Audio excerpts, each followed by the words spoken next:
Hey guys, Nick Terry here in Houston. Wanted to talk through a interesting map graphic we put out a couple weeks ago.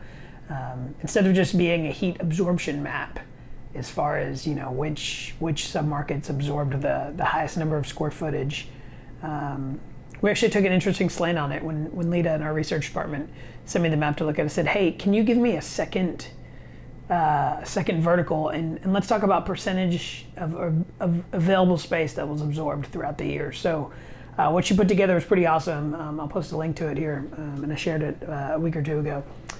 But we evaluated the submarkets in a heat map based on how much of the space that was available that year was actually absorbed. And that was really eye-opening because while the Galleria can absorb a large chunk of space, there's also a lot of inventory here, and so the market, it was still a pretty strong year for the Uptown Galleria submarket. But when you compared it as a percentage, the Woodlands was higher up, and so I think Grand Parkway, like Katy Freeway, far out west was actually the highest, even though it's a small submarket.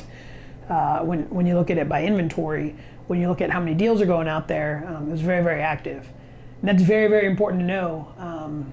On the tenant rep side, because when we're representing users of space, when I go into the market, I want to know that landlord or their leasing representative's perception of the market, right? So, if they leased a fourth of their available space last year, they're going to feel like it's a tighter market, even though citywide, where if you're an occupier that's got multiple offices or whatever, you may still be feeling, hey, it's still a lot of good deals in the market, but if you go up to one of the tighter submarkets, you're going to have to fight harder to get those concessions, and the deal's just going to take more work, and you're just going to have to know that going in. And that's also important to know if you're thinking about relocating to a submarket, right? Like if you, I frequently have conversations with folks at the denser markets that say, hey, we mostly have engineers, and a lot of my guys live out in the suburban areas of town because they have families. I mean, that's the same situation we're in.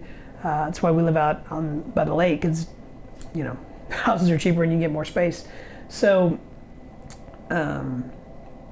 if you're looking at relocating one of those markets, then that's a good data point to have, is okay, this market will feel tighter. It's a smaller submarket. As you go towards the suburban markets, they're more niche, and there's even micro markets within those markets where there's like just a competitive set of that range of buildings that you may be considering.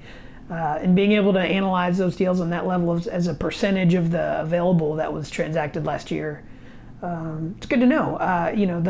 When people approach a negotiation, they have different perceptions, right? And so on the tenant side, if you're still thinking the market's just now entering recovery, that agent or that owner may be looking at a building that filled up pretty quick last year and be thinking, hey, I'm okay. I don't need to give away as many months of free rent, or maybe I can start pushing for more term to get them the tenant improvement allowance that they feel like they need. Construction costs continue to get higher and higher and higher. A deal we just signed, build out from shell, was into the 60s, maybe even approaching 70 for building standard space. And so you may have to start adding more term to get more of those dollars out of the landlords, where in past few years you could do a 5-year deal and get space built out from shell.